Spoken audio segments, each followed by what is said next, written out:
যৌথ বাহিনীর হেফাজতে যুবদল নেতা তৌহিদের মৃত্যুর প্রতিবাদে কুমিল্লায় মানববন্ধন। বিচার বহির্ভূত হত্যায় ক্ষুব্ধ বিএনপি, জড়িতদের বিচার দাবিতে মশাল মিছিল। পুরা বাড়িকে আতঙ্ক করে মারধর করে তাকে তারা উঠে নিয়ে যায়। সুষ্ঠু তদন্তের মাধ্যমে আমি সুষ্ঠু বিচার চাই, সঠিক বিচার চাই। আমি গ্রেফতার করে ভয়াবহ টর্চার করে মেরে ফেলে বাপ্পার কাছে ফেরত দেওয়া, এটা এই আমলে হবে। এই ধরনের ঘটনা যেন পুনরাবৃত্তি না হয়, যারা এই ঘটনা ঘটিয়েছে তাদেরকে অবশ্যই বিচারের আওতায় নিয়ে আসতে হবে। আমরা আর এক্সট্রা জুডিশিয়াল কিলিং দেখতে চাই না। ঘটনা তদন্তের নির্দেশ সরকারের, ক্যাম্প কমান্ডার প্রত্যাহার, দোষী হলে সেনা আইনে ব্যবস্থা।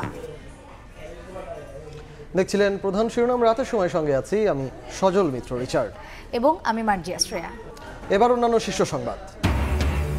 জনগণের সরকার প্রতিষ্ঠায় নির্বাচনের বিকল্প নেই বললেন তারেক রহমান। অভ্যুত্থান পরবর্তী সময়ে গণপরিষদ নির্বাচনী যৌক্তিক বলছে জাতীয় নাগরিক কমিটি।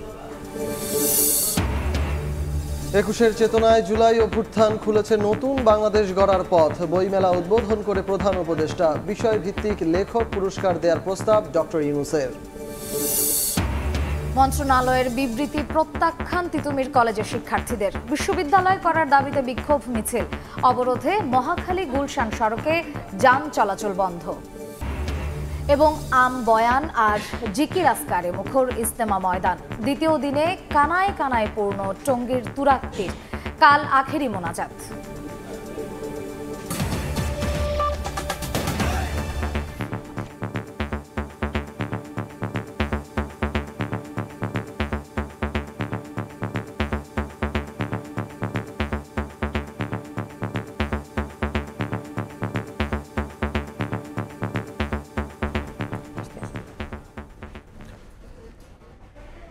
যৌথ বাহিনীর হাতে আটক যুবদল নেতা তৌহিদুল ইসলামের মৃত্যুর প্রতিবাদে কুমিল্লায় মানববন্ধন করেছেন স্বজন ও এলাকাবাসী। ঘটনার দ্রুত তদন্তের নির্দেশ দিয়েছে অন্তর্বর্তী সরকার। এদিকে সংশ্লিষ্ট সেনা ক্যাম্পের কমান্ডারকে প্রত্যাহার করার কথা জানিয়েছে আইএসপিআর। তদন্তে দোষী সাব্যস্ত হলে সেনা আইন অনুযায়ী ব্যবস্থা নেওয়া হবে বলে বিবৃতিতে জানানো হয়েছে। শুক্রবার রাতে কুমিল্লা আদর্শ সদরের পাঁচথুবি ইউনিয়ন যুবদলের আহ্বায়ক তৌহিদুল ইসলামকে বাসা থেকে যৌথ বাহিনী আটক করে নিয়ে যায় বলে জানান তার স্বজনরা। পরদিন দুপুরে তার মৃত্যুর সংবাদ শুনে হাসপাতালে যান তারা। তৌহিদের শরীর জুড়ে আঘাতের চিহ্ন রয়েছে বলে অভিযোগ তাদের। শনিবার দুপুরে ঘটনার সুষ্ঠু তদন্ত চেয়ে মানববন্ধন করেন স্বজন ও স্থানীয়রা। আমার 4টা সন্তান, ছোট ছোট মেয়েগুলো, এগুলোরও এতিম করে দিছে ওরা। সুষ্ঠু তদন্তের মাধ্যমে আমি সুষ্ঠু বিচার চাই, সঠিক বিচার চাই। আমি পুরা বাড়িকে আতঙ্ক করে মারধর করে তাকে তারা উঠে নিয়ে যায়। এ ঘটনায় জরুরি তদন্তের নির্দেশ দিয়েছে অন্তর্বর্তী সরকার। শনিবার গণমাধ্যমে পাঠানো প্রধান উপদেষ্টার প্রেস উইংয়ের এক বিবৃতিতে বলা হয়েছে, মানবাধিকার সমুন্নত রাখতে কাজ করছে অন্তর্বর্তী সরকার। এদিকে তৌহিদের মৃত্যুর ঘটনায় সংশ্লিষ্ট সেনা ক্যাম্পের কমান্ডারকে প্রত্যাহার করা হয়েছে বলে জানিয়েছে আন্তঃবাহিনী জনসংযোগ পরিদপ্তর আইএসপিআর। শনিবার গণমাধ্যমে পাঠানো বিবৃতিতে সংস্থাটি জানায়, ঘটনা তদন্তে উচ্চ পর্যায়ের কমিটি গঠন করা হয়েছে। তদন্তে দোষী সাব্যস্ত ব্যক্তিদের বিরুদ্ধে সেনা আইন অনুযায়ী ব্যবস্থা নেওয়া হবে। নাজমুস সালেহী, সময় সংবাদ, ঢাকা। কুমিল্লায় যৌথ বাহিনীর হেফাজতে যুবদল নেতার মৃত্যুর ঘটনায় ক্ষুব্ধ বিএনপি। দায়ীদের বিচার দাবি করে বিএনপি মহাসচিব মির্জা ফখরুল ইসলাম আলমগীর বলেছেন, আর যেন বিচার বহির্ভূত হত্যাকাণ্ড না ঘটে। এদিকে দলটির ভারপ্রাপ্ত চেয়ারম্যান তারেক রহমান বলেছেন, জনগণের সরকার প্রতিষ্ঠায় নির্বাচনের বিকল্প নেই। ফ্যাসিস্টের দোসরদের দেশ বিরোধী ষড়যন্ত্রের বিরুদ্ধে ঐক্যবদ্ধ থাকার আহ্বান জানিয়েছেন তিনি।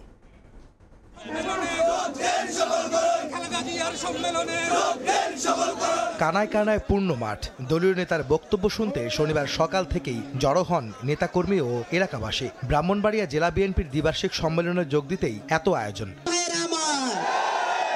আব্বাস উদ্দিন সোহাগপুর মডেল কলেজ মাঠে দুপুরে শুরু হয় অনুষ্ঠান। যুক্তরাজ্য থেকে ভার্চুয়ালি যুক্ত হন বিএনপির ভারপ্রাপ্ত চেয়ারম্যান তারেক রহমান। বক্তব্যে তিনি বলেন, জনগণের সরকারের কাছে ক্ষমতা হস্তান্তরে নিরপেক্ষ নির্বাচনের বিকল্প নেই। দেশ বিরোধীরা ষড়যন্ত্রে লিপ্ত উল্লেখ করে সবাইকে ঐক্যবদ্ধ থাকার আহ্বান জানান তারেক রহমান। ষড়যন্ত্রকারীরা কিন্তু বসে নেই। বিভিন্ন দাবি দাওয়ার উসিলায় বিভিন্নভাবে বিভিন্ন রকম ষড়যন্ত্রের মাধ্যমে তারা তাদের ষড়যন্ত্র অব্যাহত রেখেছে। এখন কাজ একটি, লক্ষ্য একটি, কথা একটি, দেশ পুনর্গঠন করতে হবে। যে কোনো মূল্যে আমাদের বিএনপির প্রতিটা নেতাকর্মীকে আমাদের ঐক্যবদ্ধ থাকতে হবে এবং ঐক্যবদ্ধ থেকে দেশের মানুষকে দিক নির্দেশনা দিতে হবে। এদিকে রাজধানীর উত্তরার 13 নম্বর সেক্টরের খেলার মাঠে বেগম খালেদা জিয়ার রোগ মুক্তি কামনা অনুষ্ঠানে যোগ দেন দলটির মহাসচিব মির্জা ফখরুল ইসলাম আলমগীর। আবারও বিচার বহির্ভূত হত্যাকাণ্ড নিয়ে সমালোচনা করেন তিনি। কুমিল্লায় যৌথ বাহিনীর হেফাজতে নিহত যুবদল কর্মী তৌহিদের হত্যায় জড়িতদের বিচারের দাবি করেন বিএনপি মহাসচিব। কুমিল্লায় আমাদের যুবদলের এক নেতাকে তুলে নিয়ে যাওয়ার পরে যৌথ বাহিনী সে তারপর সকালেই মারা গেছে।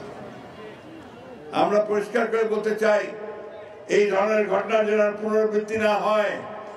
যারা এই ঘটনা ঘটিয়েছে তাদেরকে অবশ্যই বিচারের আওতায় নিয়ে আসতে হবে। নির্বাচন প্রসঙ্গে অন্তর্বর্তী সরকারকে নিরপেক্ষ থাকার আহ্বান জানিয়ে মির্জা ফখরুল বলেন, সরকারের পৃষ্ঠপোষকতায় রাজনৈতিক দল গঠন হলে মেনে নেবে না জনগণ।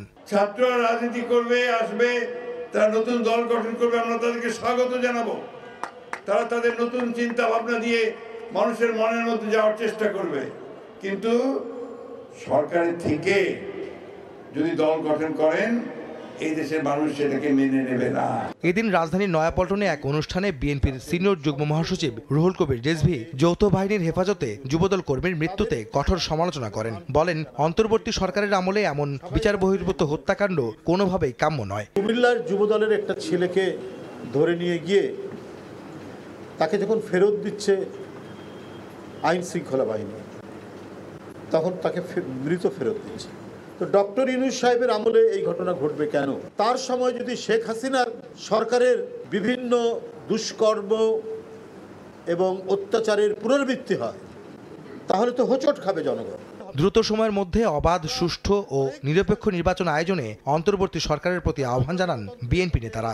গণতন্ত্রের উত্তরণ আরো ঘটবে। আহমেদ সালেহীন, সময় সংবাদ, ঢাকা। জনগণ তার জরুরি সভা শেষে বিসিবিতে কথা বলছেন ক্রীড়া উপদেষ্টা আসিফ মাহমুদ সজীব ভুঁইয়া। সরাসরি যাচ্ছি সেখানে। কমিটি করা হয়েছে সত্যানুসন্ধান কমিটি এনএসসি থেকে। সত্যানুসন্ধান কমিটি মূলত দেখবে যে কোথায় কোথায় এররগুলো ছিল এবং তার ভিত্তিতেই আমরা সেই সমস্যাগুলোকে অ্যাড্রেস করব। কারো যদি কোনো অবহেলা থেকে থাকে আমরা অবশ্যই সেটাকে অ্যাড্রেস করব। মাননীয় ক্রীড়া উপদেষ্টা, আমার প্রথম কনভারসেশন আমি কয়েকটা প্রশ্ন করতে চাই, যদি আপনি প্রথম প্রশ্ন যেটা, যেই দলটাকে নিয়ে এত আলোচনা সমালোচনা হচ্ছে, রাজশাহী পুরো বাংলাদেশের মানুষ ডুবাই দিচ্ছে, বিদেশি ক্রিকেটাররা বিপিএল এ খেলে না, পরিবহন শ্রমিকরা ধর্মঘট করছে একটা দলের বিপক্ষে, 1.5 লাখ টাকার জন্য মালিক বের হতে পারে না। এখন পর্যন্ত বিদেশি ক্রিকেটার যারা, একটু আগে পর্যন্ত ESPN ফ্রি কিন্তু আমাকে ইনফর্ম করেছে যে তারা তাদের হোটেল ত্যাগ করতে পারেনি, বিমানের টিকিটটা দেওয়া হয়নি সেই ক্রিকেটারকে। এই দল এবারের বিপিএল এ কিভাবে আসবে? এই দল এবারে বিপলে কিভাবে আসলে এই ব্যাপারটা কি আপনি জানেন কিনা? একই সাথে বাকি দুজন রয়েছেন, ফারুক ভাই গভর্নিং কাউন্সিলের চেয়ারম্যান এবং ফাহিম ভাই রয়েছেন সদস্য সচিব। আপনারা নিশ্চয়ই এই ব্যাপারটার সাথে ইনভলভ ছিলেন। আপনাদের রোলটা কি ছিল to select Rajshahi as a BPL franchise? আগে আমি আপনার কাছে জানি। হ্যাঁ, আমার দিক থেকে হচ্ছে আমরা যেই সত্যানুসন্ধান কমিটি করেছি, এই কমিটি খুঁজে বের করবে যে যেই দলগুলোর আসলে এই সামর্থ্য ছিল না তারা কিভাবে আসলে এখানে আসলো। এবং আমি আজকে রাজশাহীর মালিকের সাথেও কথা বলেছি এবং আমি স্পষ্টভাবে বলেছি যে আপনি যদি এটা পে করতে ব্যর্থ হন তাহলে আমাদেরকে আইনি প্রক্রিয়ায় যেতে হবে। এবং বাংলাদেশের যেই ভাবমূর্তি ক্ষুণ্ণ হয়েছে, আমরা সবাই মিলে এত এফোর্ট দিলাম, শুধুমাত্র একটা দলের পেমেন্টগত এই অবহেলার কারণে এই পরিস্থিতিটা তৈরি হয়েছে। এবং এটার দায়িত্ব আসলে এর দায়টা কাদের উপর সেটা আমাদের সত্যানুসন্ধান কমিটি বের করবে এবং তারপর আমরা তাদের ব্যাপারে ব্যবস্থা নেব। ফাহিম ভাই, আপনার রোল কি ছিল? To select Rajshahi as a member secretary of the governing council. আপনি কি জানতেন? আপনার তথ্যটা কি ছিল যেটার উপর ভিত্তি করে আপনি ট্রাস্ট করতে পারলেন এরকম একজন ফ্র্যাঞ্চাইজি মালিকের? আমার মনে হয় আমরা যথেষ্ট ভালোভাবে বিচার বিবেচনা করিনি এই ফ্র্যাঞ্চাইজিকে নেওয়ার ক্ষেত্রে। যতটুকু হিসেব নিকেশ করা প্রয়োজন ছিল। অভ্যুত্থান পরবর্তী সময়ে গণপরিষদ নির্বাচনী যৌক্তিক বলে মনে করছে জাতীয় নাগরিক কমিটি। বিকেলে সংগঠনটির আলোচনা সভায় মুখপাত্র সামান্তা শারমিন বলেন, এখন গণপরিষদ নির্বাচনের দিকেই যাত্রা করবেন তারা। এ সময় তৌহিদি জনতার ব্যানারে নারীদের ফুটবল খেলায় বাধা দেওয়ার কঠোর সমালোচনা করেন নাগরিক কমিটির আহ্বায়ক। অভ্যুত্থানকারী তরুণদের প্ল্যাটফর্ম জাতীয় নাগরিক কমিটির আয়োজনে গণ অভ্যুত্থান পরবর্তী নতুন রাজনৈতিক বন্দোবস্তে নারীর হিস্যা বিষয়ক আলোচনা সভা শনিবার বিকেলে রাজধানীর বাংলা মোটরে সংগঠনটির কেন্দ্রীয় কার্যালয়ে এই আলোচনায় উঠে আসে গণ অভ্যুত্থান, বিদ্যমান রাজনীতি, নয়া বন্দোবস্ত আর নারীর চ্যালেঞ্জ বিষয়ক প্রসঙ্গ। আলোচকরা বলেন, নারীদের ব্যাপক অংশগ্রহণের কারণেই জুলাই আন্দোলন গণ অভ্যুত্থানে রূপ নিয়েছিল, কিন্তু অভ্যুত্থানের পর হারিয়ে গেছেন নারীরা। নারীদের নানাভাবে অপদস্থ করার প্রসঙ্গ টেনে বৈষম্য বিরোধী ছাত্র আন্দোলনের মুখপাত্রের অভিযোগ, এ বিষয়ে কাঙ্ক্ষিত ব্যবস্থা নেয়নি অন্তর্বর্তী সরকার। পরবর্তী সময়ে আমি খুব অ্যাবসার্ড ভাবে লক্ষ্য করলাম, আচ্ছা মেয়ে তো সেই হিসেবে সামনে চলে আসছে, বা মেয়ে তো তার অতটুকু যোগ্যতা নাই, তাকে কোটায় চলে আসছে, এইভাবে প্রতিনিধিত্ব একটা হিউমিলিয়েশনের মধ্যে ফেলা। এবং অভ্যুত্থান পরবর্তী সময়ে যখন নুসরাতকে একদমই টার্গেট করে হিউমিলিয়েট করা হয়েছিল, তখন কিন্তু আমি বলতে বাধ্য হই যে গভর্নমেন্টের পক্ষ থেকে কিন্তু একটা স্টেটমেন্ট কোনো দেওয়া হয়নি। তৌহিদি জনতার ব্যানারে সাম্প্রতিক সময়ে দেশের বিভিন্ন স্থানে নারী ফুটবলারদের খেলতে বাধা দেওয়ার কঠোর সমালোচনা করেন নাগরিক কমিটির আহ্বায়ক। আপনার এমন কোন তৌহিদ একাত্মবাদ যে একাত্মবাদের মধ্যে একজন নারীর এক্সারসাইজের বিষয় নেই? আপনার কোন একাত্মবাদ যে একাত্মবাদের মধ্যে আপনি সমাজের একটি অংশকে নিবৃত করে রাখতে চান?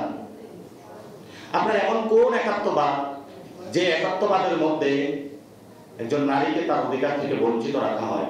অভ্যুত্থান পরবর্তী সময়ে গণপরিষদ নির্বাচনে একমাত্র যৌক্তিক বলে মন্তব্য করেন নাগরিক কমিটির মুখপাত্র।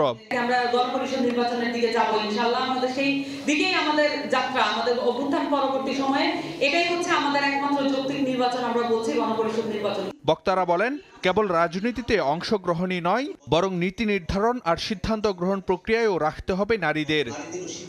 ফারুক ভিয়া, রবিন, সময় সংবাদ, ঢাকা।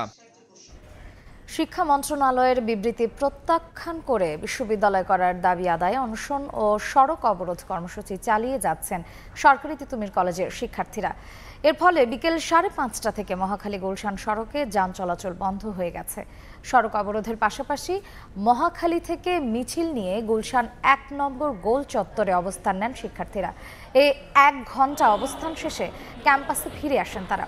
এ সময় ব্রিফিংয়ে তারা বলেন, বিশ্ববিদ্যালয় করা সহ 7 দফা দাবি আদায় না হওয়া পর্যন্ত আন্দোলন চলবে। এর আগে বিবৃতিতে শিক্ষা মন্ত্রণালয় জানায়, 7 কলেজের সমন্বয়ে একটি আলাদা বিশ্ববিদ্যালয় গঠন করতে কাজ করছে বিশেষজ্ঞ কমিটি। তিতুমির কলেজের বিষয়টি বিশেষভাবে বিবেচনা করা হচ্ছে। এদিকে অসুস্থ হয়ে পড়েছেন অনশনরত শিক্ষার্থীদের অনেকে। কলেজের মূল ফটকের সামনে কয়েকজনকে স্যালাইন দেয়া হয়েছে।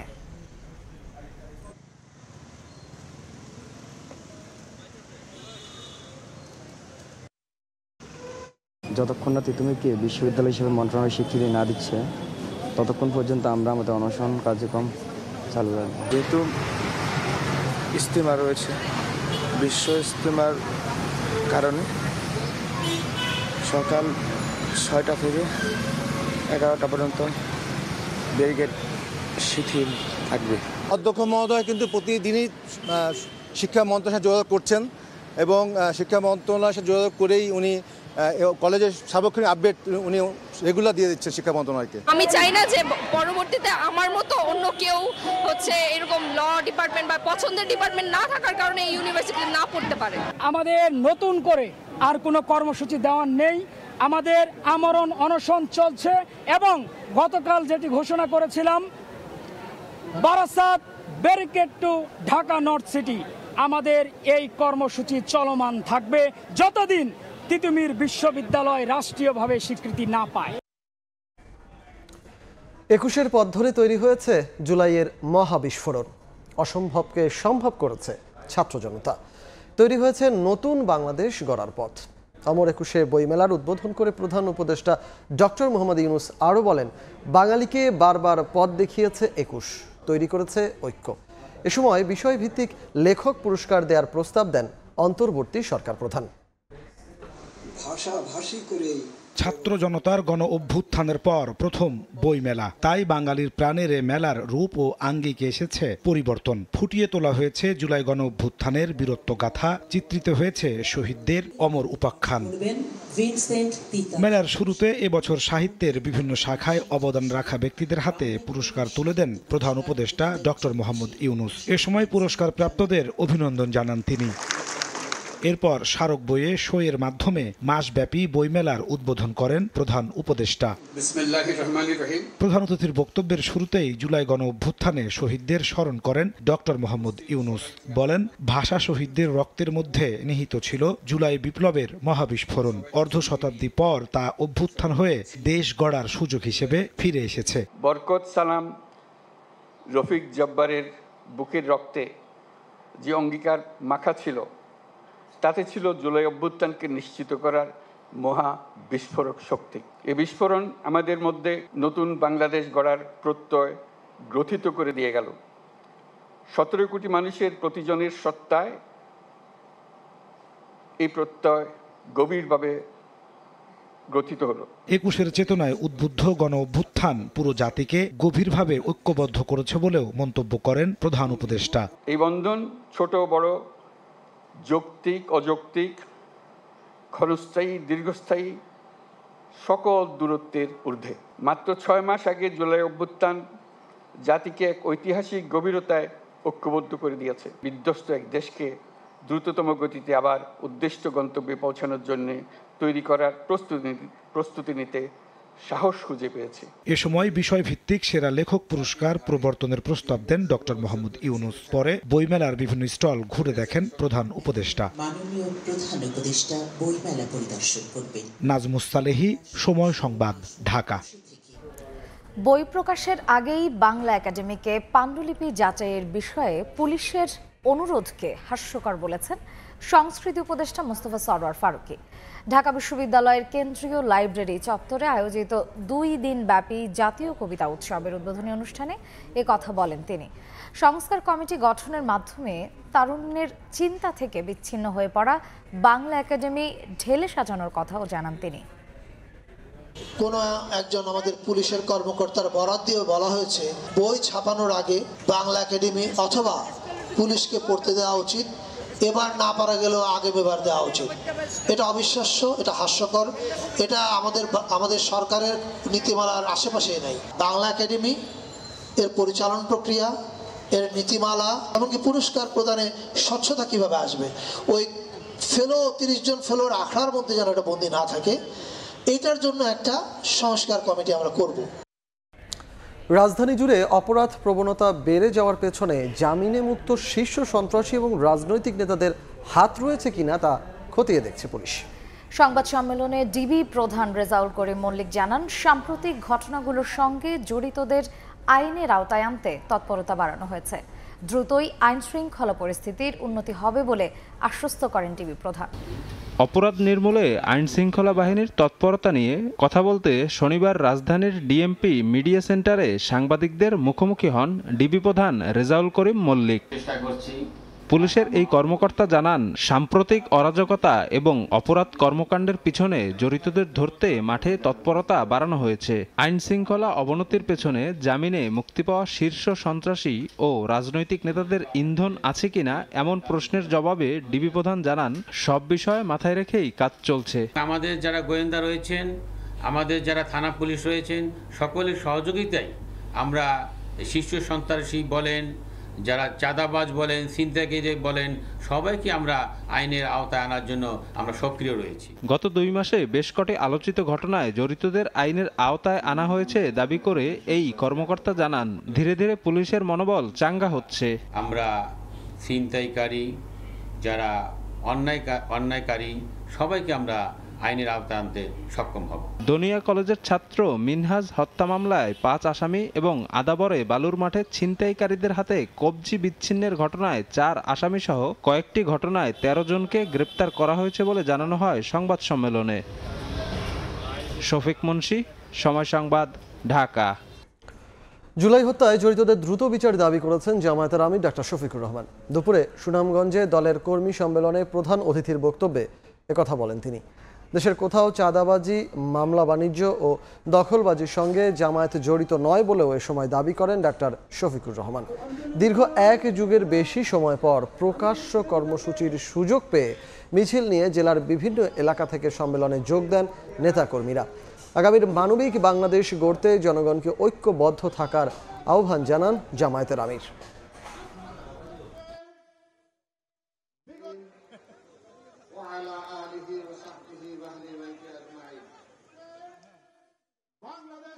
মাঝে মধ্যে বিনা টিকিট এবং ভিসায় আমাদেরকে বিদেশ পাঠিয়ে দিতেন, যাও তোমরা অমুক দেশে চলে যাও, তমুক দেশে চলে যাও।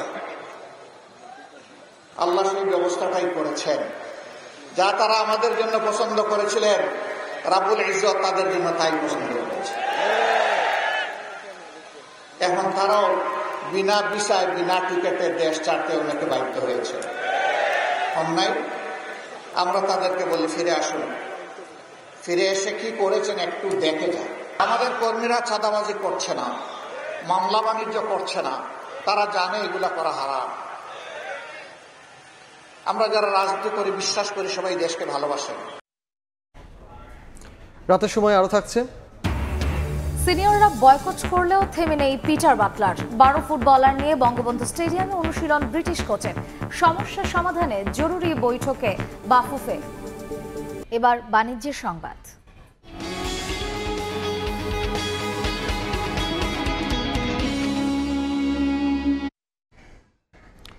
দীর্ঘ 5 বছর পর ৩,৫০০ কোটি টাকায় 6টি মাদার ভেসেল কিনতে যাচ্ছে রাষ্ট্রায়ত্ত প্রতিষ্ঠান বাংলাদেশ শিপিং কর্পোরেশন। 850 কোটি টাকায় নিজস্ব অর্থায়নে 2টি বাল্ক ক্যারিয়ার কিনতে নীতিগত অনুমোদন পেয়েছে সংস্থাটি। সাক্ষাৎ ত্রিপুর ক্যামেরায় কমলদের রিপোর্ট। স্বাধীনতার পর 38টি জাহাজের বিশাল বহর নিয়ে যাত্রা শুরু হয়েছিল রাষ্ট্রায়ত্ত প্রতিষ্ঠান বাংলাদেশ শিপিং কর্পোরেশনের, কিন্তু কমতে কমতে এখন চলাচল উপযোগী জাহাজের সংখ্যা মাত্র 5টি। তবে এই বহরে নতুন 6টি জাহাজ যুক্ত হলে বাংলাদেশের সমুদ্র পরিবহন বাণিজ্যে নতুন দিগন্তের সূচনা হবে, এমনটি বলছেন ব্যবসায়ীরা।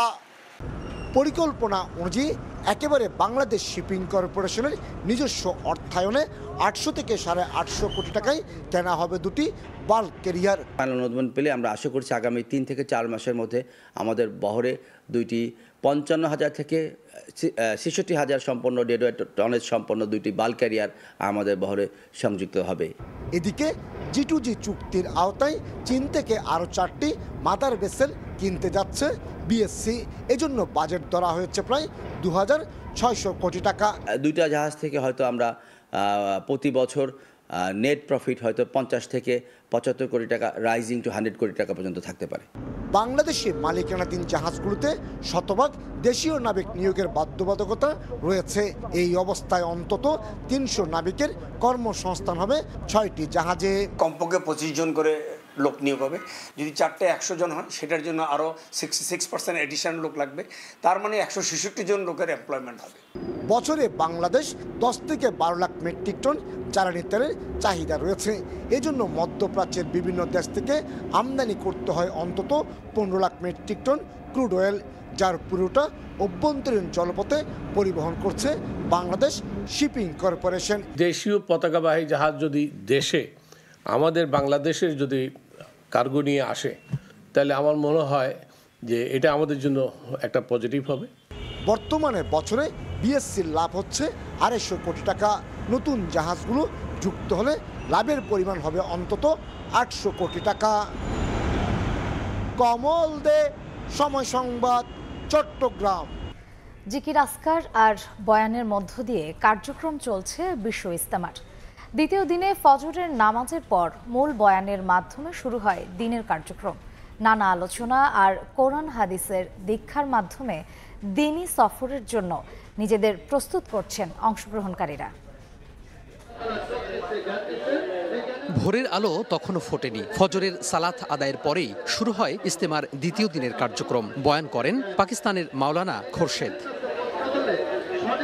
সূর্যের আঁচ বাড়ার সাথে সাথে পাল্লা দিয়ে চলে ইস্তেমার কর্মসূচি। ঝলমলে রৌদ্রোজ্জ্বল দিনে খিত্তায় কোরআন এবং হাদিসের আলোচনা শুনতে থাকেন ধর্মপ্রাণ মানুষ। দুনিয়ার নানাবিধ মোহ ত্যাগ করে পরকালীন স্থায়ী জীবনের জন্য প্রস্তুতি নিতে বলেন মুরব্বীরা। তারা যে দিক নির্দেশনা দেয় আমরা ওই দিক নির্দেশনা কাজ করব। অনেক বড় বড় মাওলানারা আসেন, ওনারা অনেক বড় বড় দামি কথা বলেন, ওই দামি কথা দ্বারা আমাদের অন্তরটাকে পরিবর্তন করে আমরা এখান থেকে যাই। দুপুরে ইস্তেমা ময়দানে আয়োজক কমিটির পক্ষ থেকে ব্রিফিং করা হয়। এখন পর্যন্ত ইস্তেমা সুষ্ঠুভাবে পরিচালিত হওয়ায় সরকারকে ধন্যবাদ জানান তারা। এছাড়া আখিরি মোনাজাত চলার সময় ময়দানের আশপাশের প্রধান সড়কে যানবাহন চলাচল বন্ধ থাকবে বলে জানান গাজীপুর মেট্রোপলিটন পুলিশ। শুরাই নিজামের তত্ত্বাবধানে পরিচালিত বিশ্ব ইস্তেমার আগামীকালকে সকাল 9টার আখিরি মোনাজাতে আপনারা সবাই শরীক হওয়ার জন্য দেশবাসী সবাইকে দাওয়াত দিচ্ছি। আখেরি মোনাজাতের আগে আমরা 6টা থেকে 300 ফুটের মাথায়, দৌড় ব্রিজের মাথায় এবং বগুড়া মাথায়, এই যে বাকি যে ভিতরে যে অঞ্চলটুকু সেই অঞ্চলে সকল প্রকার যানবাহন আমরা বন্ধ রাখবো। রোববার সকালে আখিরি মোনাজাতের মধ্য দিয়ে শেষ হবে প্রথম পর্বের প্রথম ধাপের আনুষ্ঠানিকতা। তোহা খান তামিম, সময় সংবাদ, ঢাকা। বিদ্রোহ করা 18 ফুটবলারকে নিয়ে ভাবছেন না নারী দলের হেড কোচ পিটার বাটলার। আপাতত তার ভাবনা তরুণ ফুটবলারদের ঘিরে। সাবিনা সানজিদারা যোগ না দিলেও ক্যাম্পে থাকা বাকি 13 ফুটবলার নিয়ে বঙ্গবন্ধু স্টেডিয়ামে অনুশীলন করেছেন কোচ। ফুটবলারদের বিদ্রোহ সংযুক্ত আরব আমিরাতের বিপক্ষে প্রীতি ম্যাচে কোনো প্রভাব ফেলবে না বলে জানান বাফুফের নারী উইংয়ের চেয়ারম্যান। মহাসংকটে দেশের নারী ফুটবল অনুশীলন ইস্যুতে মেরুর দুপ্রান্তে অবস্থান বিদ্রোহ করা 18 ফুটবলার ও হেড কোচ পিটার বাটলারের। সাবিনা সানজিদারা না এলেও বঙ্গবন্ধু স্টেডিয়ামে 13 ফুটবলার নিয়ে অনুশীলনের পর বাফুফেতে জিম সেশন করেছেন ব্রিটিশ কোচ। তাতেই দীর্ঘদিন পর ফুটবল ফিরল তার আপন ঠিকানায়। জুনিয়ররা যখন অনুশীলন ও জিমে ব্যস্ত তখনও নিজেদের দাবিতে অনড় সিনিয়ররা। কোনো অবস্থাতেই বাটলারের অধীনে অনুশীলন করবেন না তারা। বাফুফে ক্যাম্পে পার করেছেন দিন, তবে তাতে বিচলিত নন ব্রিটিশ কোচ। আপাতত তার ভাবনা তরুণ ফুটবলারদের ঘিরেই। বিদ্রোহ করা নারী ফুটবলাররা না এলেও বাকিদের নিয়ে অনুশীলন চালিয়ে যেতে চান হেড কোচ। উদীয়মান ফুটবলাররাই বাংলাদেশকে প্রতিনিধিত্ব করবেন বলে প্রত্যাশা তার। কারা এলো না সেটা আমি কি করে ঠিক করব, আমার সেটা নিয়ে আগ্রহ নেই। আমি পেশাদার কোচ, যাদের পেয়েছি তাদের নিয়েই কাজ করেছি। এখানে এক ঝাঁক তরুণ ফুটবলার আছে যাদের অনেক সম্ভাবনা রয়েছে, তারা দেশকে সার্ভিস দেবে। অনূর্ধ্ব 20 দলের খেলোয়াড়রাও যোগ দিচ্ছে। এদিনও নারী ফুটবলারদের সঙ্গে দফায় দফায় বসেছেন নারী উইংয়ের চেয়ারম্যান মাহফুজ আক্তার কিরণ। তবে কোনো সুরাহা করতে পারেননি তিনি। ফুটবলারদের বড় অংশ অনুশীলন না করলেও আসন্ন প্রীতি ম্যাচে তার প্রভাব পড়বে না বলে জানান নারী কমিটির চেয়ারম্যান। যে মেয়েরা ক্যাম্পে থাকবে, ট্রেনিং করবে এবং খেলতে যাবে, এটাই আমাদের চাওয়া। আমি চেষ্টা করেছি ওদেরকে বোঝাতে যে তোমরা যেটা করছো সেটা করো না, এটা ফুটবলের জন্য, তোমাদের জন্য কারোর জন্যই ভালো না, দেশের জন্য কারোর জন্যই ভালো না, তোমরা ওই জায়গা থেকে ফিরে আসো। এদিকে প্রথমবারের মতো সভা করেছে নারী ফুটবলের সমস্যা সমাধানে বাফুফের গঠিত বিশেষ কমিটি। বিদ্রোহ করা ফুটবলারদের ছাড়াও কোচের সঙ্গে বসবে তারা। ফাহিম ইসলাম, সময় সংবাদ, ঢাকা। এ পর্যায়ে শীর্ষ সংবাদ জানিয়ে দিচ্ছি আরেকবার। হেফাজতে যুবদল নেতার মৃত্যুর বিচার দাবিতে কুমিল্লায় মানববন্ধন। বিচার বহির্ভূত হত্যায় ক্ষুব্ধ বিএনপি।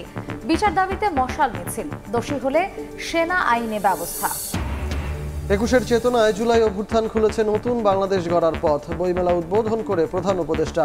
বিষয়ভিত্তিক লেখক পুরস্কার দেওয়ার প্রস্তাব ডক্টর ইউনূসের। এবং মন্ত্রণালয়ের বিবৃতি প্রত্যাখ্যান তিতুমির কলেজের শিক্ষার্থীদের। বিশ্ববিদ্যালয় করার দাবিতে বিক্ষোভ মিছিল। অবরোধে মহাখালী গুলশান সড়কে যান চলাচল বন্ধ।